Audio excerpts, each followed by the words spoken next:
Olá, pessoal! Estamos começando mais um Só Conversa Boa. Deixa eu contar uma coisa para vocês. Tem momentos, tem pessoas que a gente não consegue falar assim, vamos fazer um podcast com uma pessoa. A gente devia fazer um seriado, né? Uma série. Episódio um, segundo episódio, terceiro episódio. O nosso amigo de hoje, que vai conversar conosco, é uma dessas pessoas. Ele pode-se dizer que é um homem dos 1001 instrumentos. Eu nunca vi uma pessoa fazer tanta coisa. Juro para vocês, eu comecei a ler as coisas, eu falei, caramba, eu vou ter que fazer um programa só para falar do currículo dele. É impressionante. Mas é uma pessoa agradabilíssima, uma pessoa querida e que tem muita coisa para contar. Claro que a gente não vai contar tudo hoje, a gente vai deixar muita coisa para contar, porque eu quero ele aqui de volta para contar detalhes de outras coisas, porque tem muita história boa aí. É o Fernando Vítulo, o Fernando que é empreendedor e comunicador. Fernando, deixa eu falar uma coisa para você. Você é uma pessoa da comunicação, uma pessoa que está envolvido com o rádio de uma certa maneira, mas eu vi nas coisas que eu li a seu respeito, você nunca trabalhou em rádio, é isso? Nunca trabalhei em rádio, é verdade. É? Eu nunca trabalhei em rádio, apesar de ter três livros escritos, inclusive com os meus Sobre amigos rádio. Walter Barbeiro e Nilo Frateschi, eu nunca tive a oportunidade de trabalhar em rádio, apesar de que eu sempre gostei, né? Na faculdade era uma matéria que eu sempre gostava, mas nunca me deram uma oportunidade. Mas o que eu sempre falo é que, a partir do meu programa, que eu comecei em 2019, eu comecei a fazer rádio. O que a gente está fazendo aqui é rádio. Se qualquer um falar Exato. diferente disso, tá extremamente. Continuamos fazendo rádio, né? Hoje, aliás, todo mundo faz rádio, cada um tem a sua, né? Agora, o que eu achei muito legal, que quero destacar aqui, é a sua abertura. Porque muita gente hoje quer fazer programa, quer ter seu podcast, eu acho tudo muito válido, mas não pesquisa sobre o convidado, Luísa. Não É sabe com quem está verdade? falando.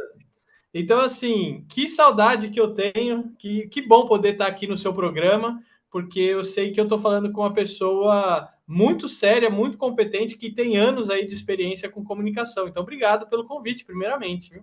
Eu só peço desculpa porque eu não sei se eu consegui me inteirar de tudo. Porque eu vou te contar. Meu Deus do céu, você faz coisa pra caramba. Rapaz! Olha, ele é criador de conteúdo, organiza cursos na internet, media training, YouTube para empresas, apresentador de podcast, escritor, autor de 5 livros. Eu escrevi um, ó, com muito sacrifício. Ô, Luísa, sabe o que acontece? É que eu tenho duas cachorras e a ração tá cara demais. Então, eu tô tendo Ah, que é? trabalhar para pagar a ração. Ah, eu também tenho 2 cachorros, mas eu não dou mais ração para eles. Eu cozinho para eles. Mas é isso aí. Mas me diz uma coisa. O que você hoje define como comunicação? Comunicação é você fazer a mensagem chegar para o seu público-alvo, que essa mensagem chegue corretamente e que a pessoa ela entenda essa mensagem. Quando a gente faz isso, a gente está fazendo comunicação. Porque o problema é Uhum. que as pessoas saem falando aí um monte de coisa, mas elas não estão atingindo o público certo e não estão com a mensagem certa. Então, comunicação é isso. A gente fala para um público e fala da maneira que esse público vai entender. Fala a linguagem dele. Quando a gente está fazendo isso, a gente está comunicando adequadamente. Houve uma mudança muito grande, né? Quando eu fiz faculdade de comunicação e especialização em jornalismo, era o boom da comunicação, né? Marshall McLuhan, toda aquela coisa, a comunicação vinha num crescendo muito grande. Mas de lá para cá, eu acho que muita coisa foi modificada, né? Hoje você não pode pensar em comunicação sem colocar a internet no meio, né? A internet hoje é realmente um dos pilares da comunicação. Como é que você vê essa transição da comunicação até agora? Ô, Luísa, a internet veio para o bem e para o mal. Sim, não tenha dúvida. Ela foi muito boa pela democratização da informação. Então, antes a gente tinha um oligopólio dos grandes veículos, rádio, que você conhece muito bem, trabalhou e atuou durante muitos anos, e a televisão. E você tinha uma concentração disso que era muito difícil você entrar. Então, eu, por exemplo, enquanto Fernando, quando que eu ia ter um programa de televisão, um programa de rádio? Muito difícil. Com a internet se democratizou isso. Então, hoje eu posso ter o meu próprio programa que eu faço a partir aqui do estúdio. Então, ela é mais fácil. Mas também deu voz para muita gente, inclusive gente que às vezes nem devia falar nada. Então, por exemplo, as pessoas acham que fazer um programa é você abrir um microfone, abrir uma câmera e sair falando o que vem na tua cabeça. Não Então, é bem o assim. pessoal não tem uma preocupação de preparar uma pauta, de estudar, de pesquisar. Não tem isso. Liga o microfone e sai falando aí. E isso eu acho que é péssimo para a comunicação e para a informação. Então, a gente teve um empobrecimento muito grande da qualidade de conteúdo que a gente acha na internet. Porque as pessoas simplesmente saem digitando, saem falando e assim por diante. E eu acho que não é bem assim. E você acha que a coisa vai sendo filtrada? De repente vai ter que se fazer uma peneira e vai ficar realmente aquilo que realmente vale a pena, porque há também uma seleção, né, natural das coisas.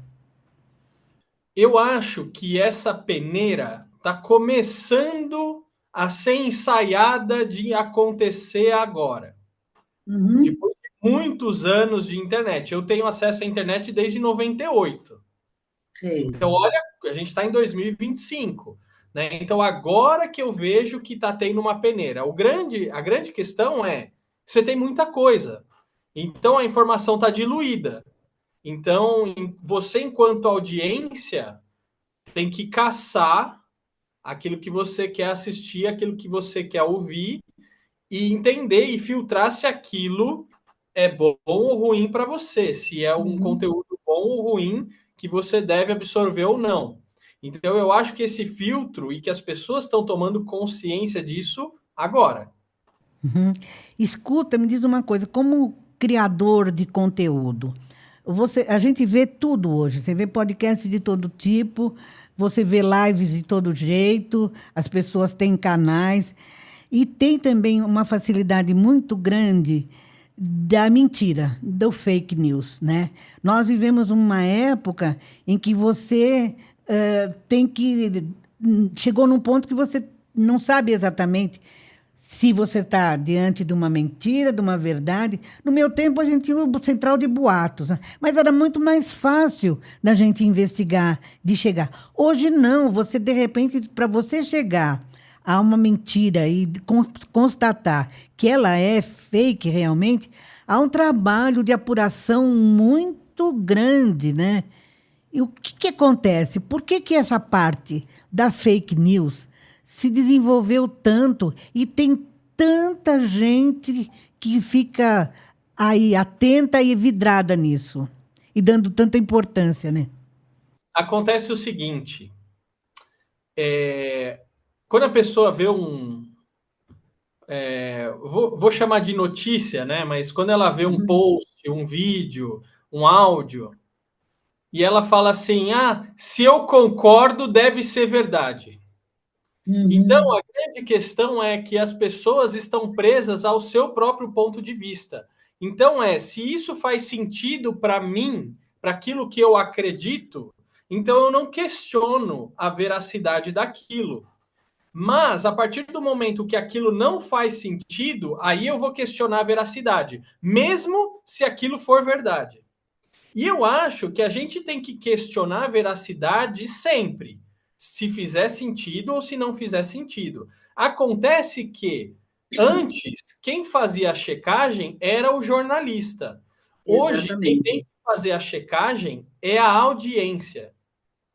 Isso que mudou. E o grande problema está no seguinte: o jornalista não faz checagem. Não, não faz Porque mais. a sede de publicar e dar notícia primeiro é tão alta que eles publicam rápido.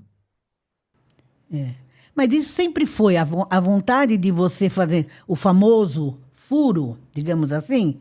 Isso sempre existiu, né, no jornalismo.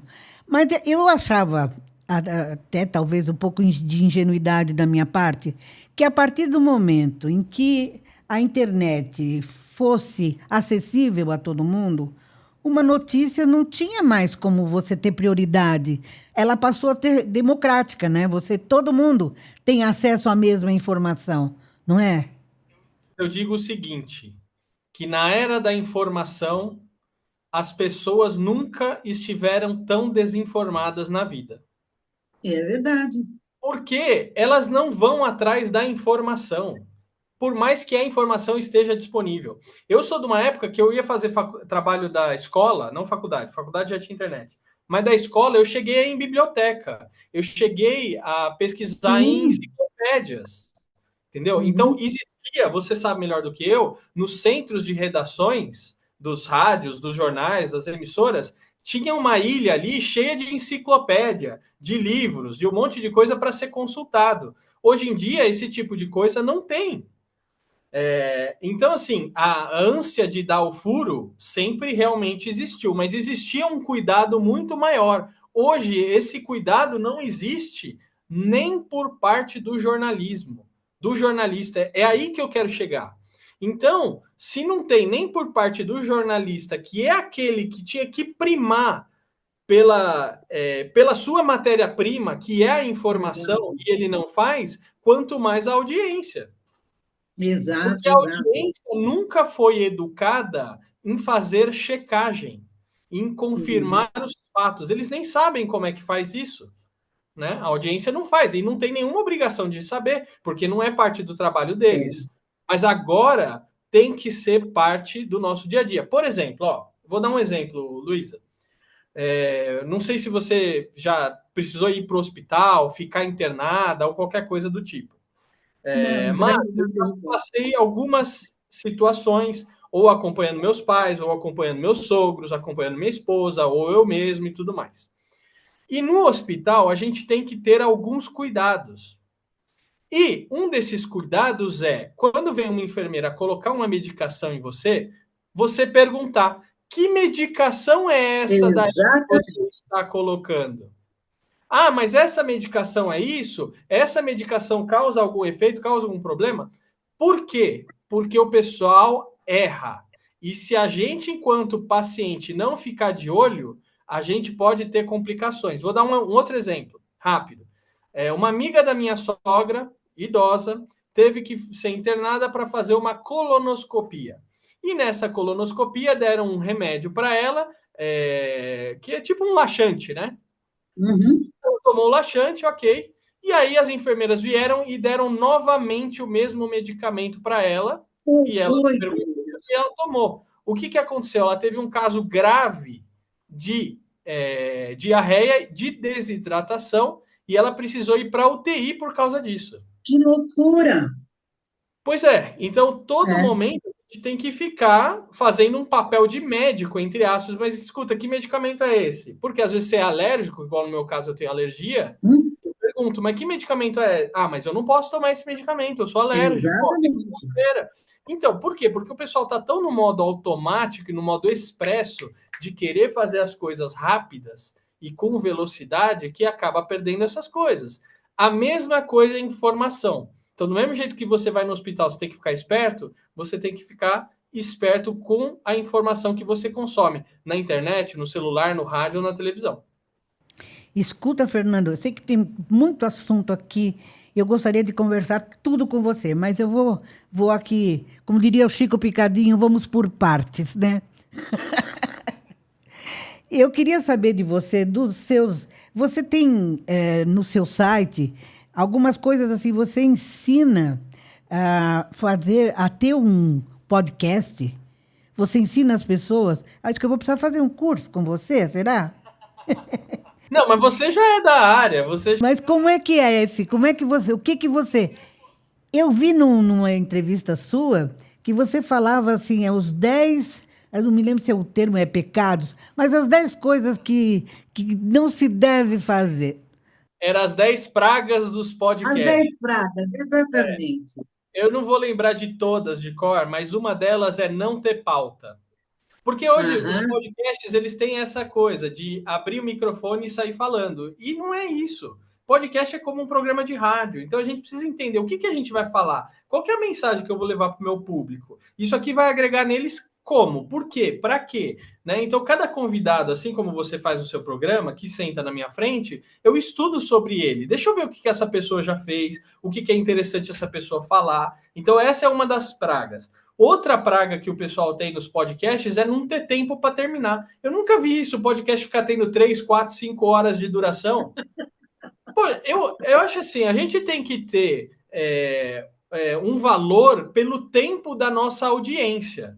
E entender em Exatamente. qual contexto essa pessoa vai ouvir ou assistir o seu programa. Então, por exemplo, no meu caso, eu sei que muita da minha audiência ouve meu programa no carro, num trajeto. Então, pô, um trajeto é meia hora, 40 minutos. Não adianta eu querer que Eu acho que depois a pessoa vai é um continuar tempo ouvindo. bom, né? É É um um tempo tempo bom. certo. Entendeu? É. Agora não adianta eu vou fazer 2, 4, 5 horas de Eu já podcast. E vi outra, podcast de 3 horas, não dá para você acompanhar. o problema não é. O problema é falando o quê? É falando abobrinha. Entendeu? É tipo, ah, e aí, o que você comeu ontem? Ah, mas como é que é? O céu tá mais azul ou tá mais laranja? Ou coisas que não agregam absolutamente em nada na nossa vida, entendeu? Então, por influência do Heródoto, porque o Heródoto ele escreveu As Pragas do Jornalismo, no livro dele, Eu Jornalismo para lembro os do Ricos. livro dele, exato. E aí, por influência disso, eu falei, vou escrever as pragas dos podcasts. E aí deram 10 pragas que hoje se encontram no livro Manual do New Rádio. Então, vamos falar dos seus livros aqui. São 5 livros, né? Num deles eu tenho a honra de ter um pedacinho ali, que foi um orgulho muito grande, uma honra de ter sido convidada por você. É os 100 anos do rádio no Brasil, que foi uma homenagem que vocês fizeram aos 100 anos do rádio. Você, mais o Heródoto Barbeiro, mais o Nilo Cairo escreveram esse livro. E esse livro. Hã? Ah, é o Nilo Frateschi, olha eu, Nilo Cairo. Nilo Cairo é um autor de livro de homeopatia. Ó a memória aqui falhando. Desculpa, Nilo. Então, o outro seu livro é Manual do New Rádio. New Rádio, o que, que vem a ser? É isso que a gente está fazendo agora? Fazendo aqui a New Rádio, né? Hoje a Esse é gente o tem, a novo partir rádio. do ano 101 do rádio, a gente tem uma maneira diferente de fazer rádio. A gente tem câmera, a gente tem rede social, a gente tem WhatsApp, Uhum. a gente tem YouTube, a gente tem Spotify. Ou seja, de acordo com todas as novas tecnologias, como é que a gente faz rádio hoje? Esse é o New Rádio. E outro livro seu, que eu acho que deve ser muito legal, eu quero ver esse livro, é Não Seja Chato. Eu acho que esse livro devia ser um devia ser um livro de cabeceira, porque vou te falar, o que tem de chato nesse mundo? O chato não nasce, ele brota, né? Ele dá em... Eu sou tão chato que eu fiz um livro como Não Ser Chato. Por isso que eu fiz esse livro. Ele é um livro que vai ser lançado no segundo semestre desse ano. Eu já escrevi ele, colhi mais de 60 depoimentos também que estão compondo esse livro. Ele é um livro bem humorado, que não é para ser levado a sério, mas também é para ser levado a sério. E é como um guia para como você não ser chato ou para como você lidar melhor com os chatos. Como você define um chato hoje? Oi? Como você define o chato? Tem vários tipos de chatos, né? Você tem o chato que só reclama. O cara reclama de Hum. tudo. Nada tá bom, puta, mas você viu o preço, mas você viu isso, você viu aquilo, tá, e tudo tá reclamando. Você tem o chato que cutuca quando fala. Você tem o chato da internet, né? O chato da internet são um dos piores, porque ele tudo tem que comentar. E eu sou da opinião seguinte: se eu não concordo ou se eu não gosto, eu pulo, vou para outra coisa. Eu não fico Eu lá de também. hater, né? De que isso, que burro, xinga, né? Então eu não sou desse tipo. O chato, ele tem opinião sobre tudo e sobre todos. e ele não sabe, não tem embasamento para falar sobre aquilo, mas mesmo assim ele quer emitir a opinião dele. O chato, ele quer ter razão sobre tudo. Então, tudo ele sabe, tudo ele já viveu, tudo ele conhece, tudo ele já tentou. Então, esse é um chato, um mala sem alça. Tem o chato que faz piada fora de hora, entendeu? Então, assim, tem muitos tipos de chatos que eu vou abordando no livro, cada um desses tipos de chatos. Você acha que chatice tem cura? Tem cura. E a gente Tem? cura ela, a gente cura ela com bom humor. O primeiro É, passo isso para a aí. gente curar a chatice é a gente não se levar a sério. O chato, ele se leva a sério demais. Por isso que ele é chato. Quando a gente leva a vida com mais leveza Ah, e isso eu sem concordo. ser tão a sério, porque, por exemplo, eu posso cair na rua e eu posso ter um tipo de atitude com isso. Eu posso, pô, beleza, não machuquei, tô bem, levanto, sacode a poeira, dou risada disso depois e conto de história para as outras pessoas darem risada disso. E posso rir disso. Ou eu posso ficar me lamentando, eu caí na rua, me machuquei, me estrupiei tudo, ai, que droga, a vida é injusta e não sei o quê. Meu, a gente tem algumas maneiras de levar isso. Como é que você prefere? Né? Então, o bom humor é o melhor caminho para a gente curar a chatice. Quais as pessoas mais chatas que você encontrou no seu caminho? Conseguiu se desviar dela ou você conseguiu consertar? Olha, um dos tipos mais chatos que existem são os interesseiros, que estão com Ah, você porque querem algo em troca de você. E são as pessoas que ficam só ali te sugando e não contribuem com outra coisa para você. Porque eu acho que, por exemplo, quando você fala de amizade, de um parceiro, é uma via de mão dupla. Então, a uhum. pessoa contribui com você e você contribui com ela. Então, existem esses chatos que só estão com você porque querem alguma coisa de você. Por exemplo, eu tenho um lugar que às vezes eu vou dar entrevista e eu percebo que a pessoa só me chamou porque ela queria algum contato que eu tenho. E isso é muito chato. Isso é Ai, muito meu chato. Deus. E a gente começa a sacar e identificar as pessoas por conta desse tipo de comportamento. Afinal de contas, a gente não é idiota. Então, assim, eu acho isso chato, mas você consegue se livrar desse tipo de chato, esse é o mais fácil, né? Da gente se livrar, porque você já identifica quem que é o interesseiro, e aí você consegue cortar ele da sua vida. E agora vamos pular aqui, mais o próximo capítulo aqui. Além do não sendo chato, mas tem mais dois livros seus aqui que eu acho que vale a pena a gente citar. Um é o Alô, Alô, Planeta Terra Chamando, que você lançou há pouco tempo aí, né? E um livro que é. Quem não lembra do Mundo da Lua, né? Quem não lembra daquele seriado tão maravilhoso? Quem tem filho pequeno, filho pequeno. Meu filho tem 40 anos e eu assistia com ele.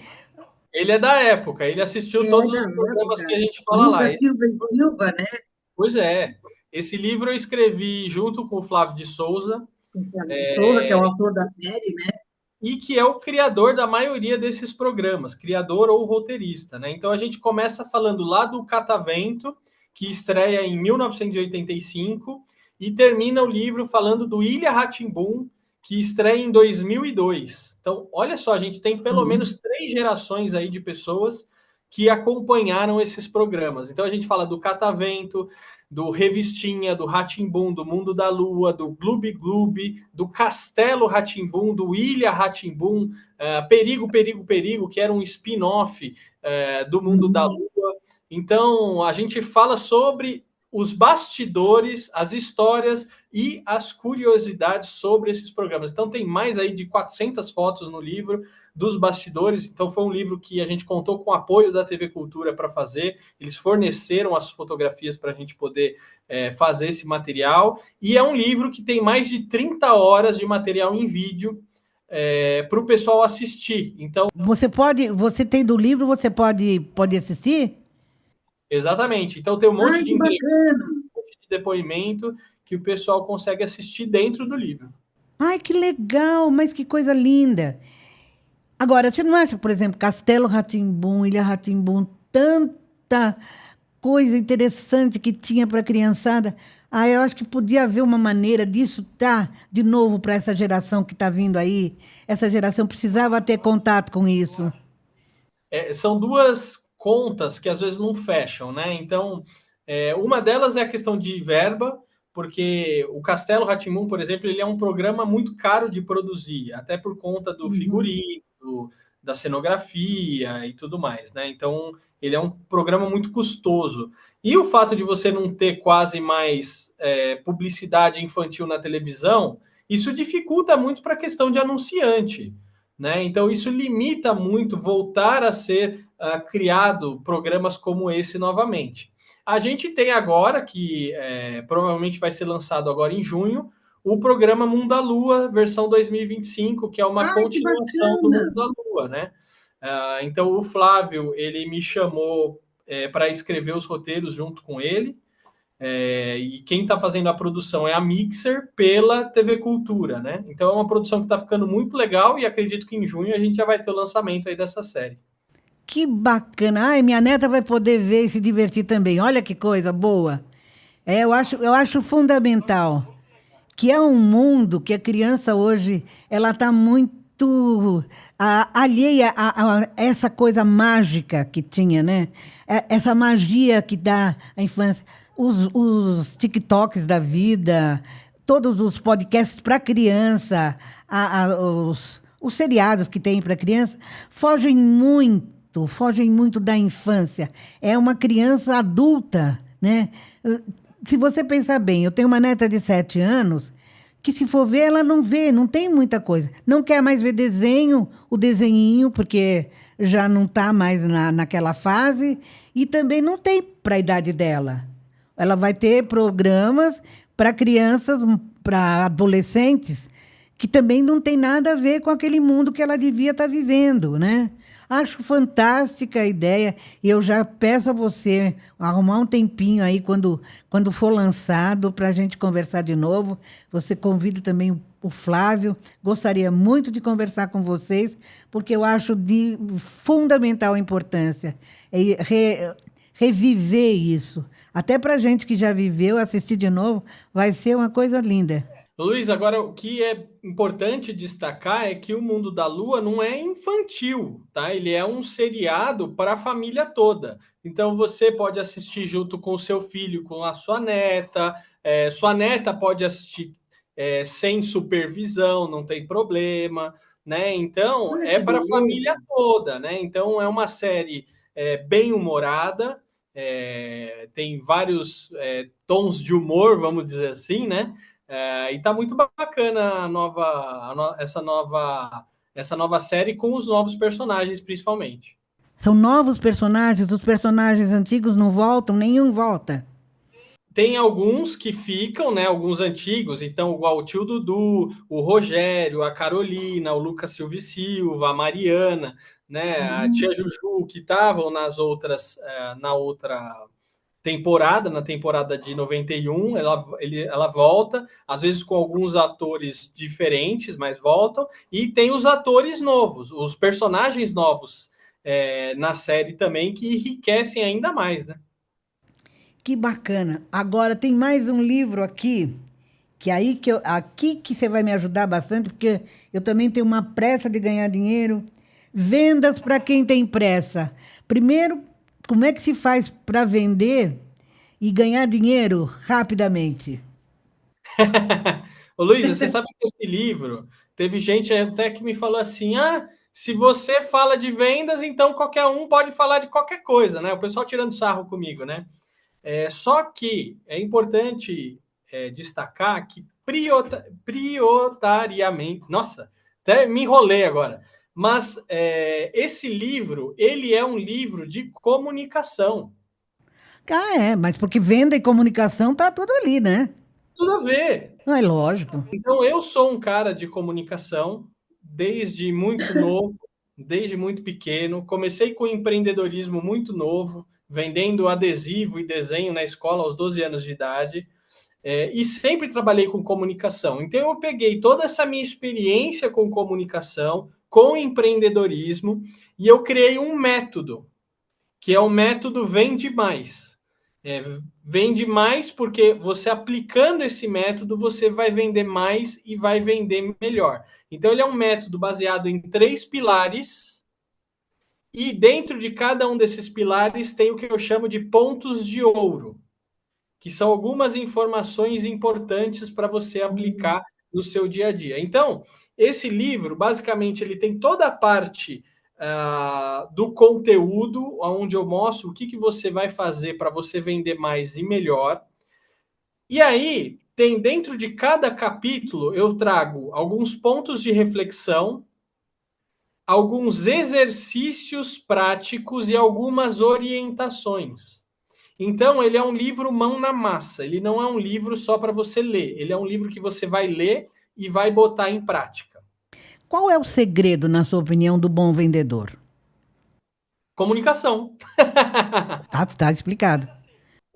O que está acontecendo hoje é o seguinte: as pessoas não estão fazendo venda. Elas estão tirando pedido. Tirar pedido não é vender.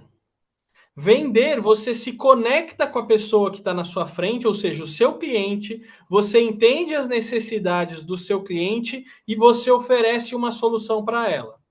Hoje, os vendedores, ou que dizem vendedores, são tiradores de pedido. Então, assim, o que você quer? Ah, tá bom, só pagar no caixa e retirar sua compra e acabou.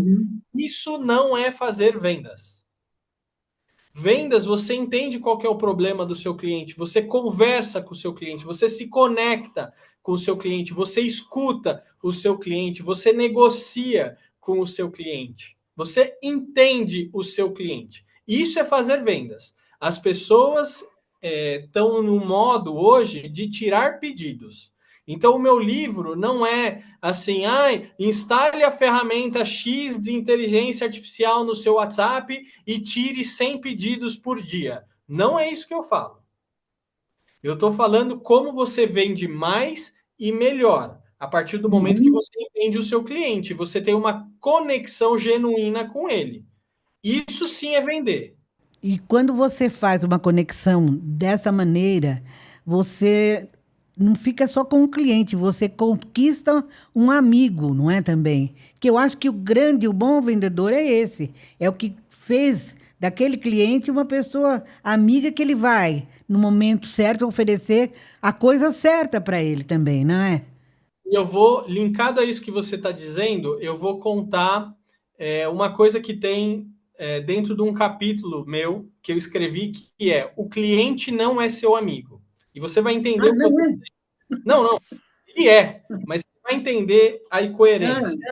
Que é o seguinte: a minha esposa, ela é corretora de imóveis. Eu acho que eu nunca vi um mercado tão ruim no Brasil como o mercado imobiliário. Porque o pessoal quer fechar a venda rápido. E hoje os corretores, eles fazem de tudo para conseguir uma venda. O que eu, no meu ver, eu acho errado. E a minha esposa, nessas andanças vendendo imóveis, numa imobiliária que ela trabalhou, ela teve uma situação com um cliente e uma cliente dela falou assim: eu não quero mais alugar para esse cliente, para esse locatário, porque ele falou isso, isso, isso e ponto final. E eu não quero mais. A minha esposa entendeu o cliente dela e falou: não, tudo bem, respeito, entendo, ok, vamos atrás de outros clientes. A gerente dela na imobiliária falou: sabe o que para ela? Não, como assim você concordou com o seu cliente? O cliente não é seu amigo. Louco. Então, por isso que eu fiz a brincadeira do cliente não é seu amigo. Porque muita gente tem essa visão no mercado. Não, cliente não é meu amigo. Por quê? E principalmente no mercado imobiliário. Os vendedores e as imobiliárias e os gerentes, principalmente, estão só olhando para o bolso do cliente. Não estão olhando para as necessidades do cliente, para aquilo que o cliente realmente precisa e o que ele quer. A questão é: tem dinheiro para pagar, não sei o que, vamos assinar logo para papai, eu quero minha comissão. E aí a gente acaba ouvindo pérolas iguais a essa: o cliente não é seu amigo. E veja bem, as pessoas querem fazer negócios, de preferência, com os amigos, porque estabelece uma relação de confiança. Então, veja, se eu posso confiar na Luísa, por que eu não posso fazer negócio com ela? É muito melhor eu fazer negócio com quem eu já confio. Você percebe? Então, Entendi. como as coisas do mercado, elas estão muito distantes de uma realidade de uma venda adequada. É porque também eu acho que é uma certa acomodação, não é? As pessoas estão um pouco acomodadas, querem tudo muito mastigado, muito fácil, sem ter muita elaboração, não é? Porque o vendedor virou um tirador de pedido. É, Então, ele quer que o cliente chegue para ele pronto, sabendo o que ele precisa, sabendo o que ele vai comprar, sabendo quanto ele vai gastar, só precisa ali, como diria na nossa época, assina o cheque, né? exato. O cheque cai na minha conta, ponto final, e não enche meu saco. E vender não é isso. Se você está achando que vender é isso, então você precisa procurar outra profissão. Escuta, Fernando, os seus livros, eles estão nas livrarias. Por exemplo, eu quero ver muito esse livro aqui, Não Seja Chato. Como é que a gente chega neles? Você vende pelo seu site? Como é que é? Vamos lá, o 100 anos de rádio no Brasil, Manual do New Rádio, você encontra pela internet, na Amazon ou no site das editoras, você consegue comprar. O Alô, Alô, Uhum. Planeta Terra chamando, você consegue comprar na Amazon, no site da editora, tem várias livrarias espalhadas por São Paulo e pelo Brasil, eles estão fazendo uma excelente distribuição desse livro, já vendeu muitas unidades, então tem que correr, porque daqui a pouco esse livro vai acabar. O Vendas para Quem Tem Pressa, eu estou lançando agora, já na próxima semana, uma campanha de pré-venda. Então, porque, na verdade, esse livro é uma segunda edição. Eu lancei ele em março do ano passado, só de maneira digital, e agora eu Uhum. vou lançar ele de maneira física. Então, tem o meu site vendasparaquemtempressa.com.br ou as minhas redes sociais que você pode acompanhar. Então, eu vou fazer uma pré-venda desse livro, já prometendo a entrega para quem se adiantar e comprar o livro. Isso vai me ajudar muito. E no Uhum. segundo semestre desse ano, em outubro, eu vou lançar o Não Seja Chato. Ah, então vou ter que esperar um pouquinho mais. Vai ter que esperar um pouquinho, vai ter que guardar, segurar a ansiedade. Ah, Ah, não, não vou ser chata falando quando, não. Eu vou aguentar. Site também, não seja chato.com.br. E agora, no primeiro semestre, a gente está lançando, em breve a gente vai ter novidade aí, junto com a editora Senac, o livro A Reinvenção do Rádio, do AM ao Podcast. Oba, que bacana! Um outro livro de rádio aí, que é um livro de comunicação, que a gente vai lançar esse primeiro semestre aí, junto com a editora Senac. Escuta, nas universidades, nas faculdades onde se ensina rádio e televisão, como é que esse livro ele tem sido divulgado, tem sido usado como material de trabalho, de pesquisa? Como é que é? O livro 100 anos de rádio no Brasil, ele acabou virando um material histórico, né? Então, para uhum. quem quer entender muito daquilo que se fizeram no rádio, né, do que foi feito e ouvir as histórias que tem ali, ele é um livro muito bacana. Então, ele acabou virando um livro mais histórico, né? O Manual do New Rádio, ele realmente é um guia para quem quer trabalhar quer ter um programa, seja no YouTube, seja um programa no Instagram, no TikTok, um programa só de áudio no Spotify. Então, ele é um guia, é um manual mesmo que os alunos podem usar e acessar. Inclusive, os professores estão mais do que recomendados nos livros e indiquem a leitura para os seus alunos, porque realmente é um livro atual de rádio. Porque a gente tem muitos livros de rádio, muitos livros bons de rádio, mas muita coisa não está tão atualizada. Então a gente se preocupou em deixar o livro mais atual possível, pelo menos até 2030, aí você conseguir usar ele com segurança. É, porque do jeito que a coisa anda, a velocidade tão grande que não dá para acompanhar, né? É muito rápido. É, como você mesmo falou, um podcast não pode durar 3 horas e a gente já está indo para o final. Eu queria saber, Fernando, para encerrar, das mil e uma coisas que você faz. Qual aquela que te deixa mais feliz? É aquela que eu não fiz ainda. Ah, é? Você sabe que é o seguinte? É, eu descobri uma coisa recente. O mais legal não é terminar um projeto. O mais legal é a jornada de fazer o projeto. Eu concordo com você. Eu É a descobri que caminhada, né? quando é a caminhada, quando eu termino um projeto, eu fico meio triste. Daquele vazio, né? Parece que. Porque eu falo, nossa, acabou? Mas e agora? Tava tão legal fazer. E aí, você brincou, né? Você fala, nossa, mas você faz tanta coisa, e eu acho que até por isso.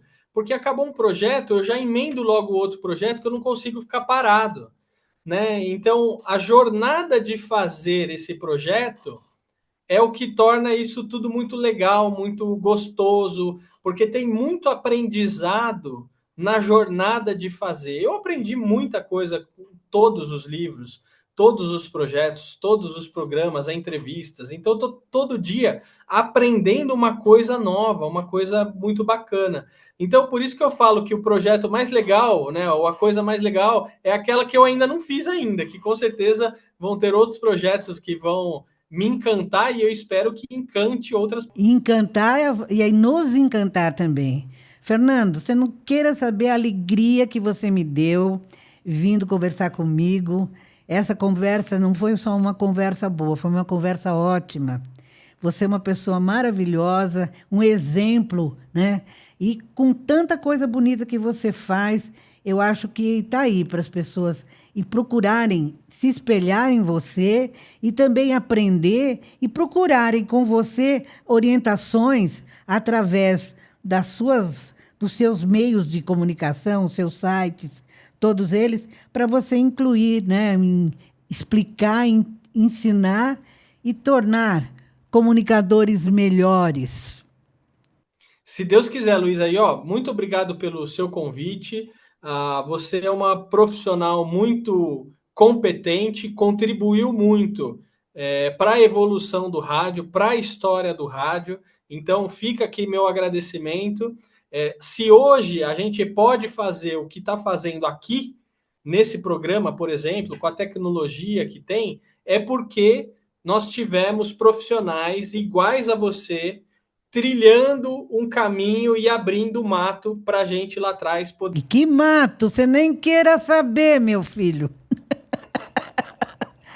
Um dia te conto. Mas, Fernando, brincadeiras à parte, mais uma vez, muito obrigada. Deus te abençoe. Obrigada pelo seu trabalho, pelo seu carinho. E fica com Deus, tá bom? Amém. Vocês também. Obrigado pela oportunidade.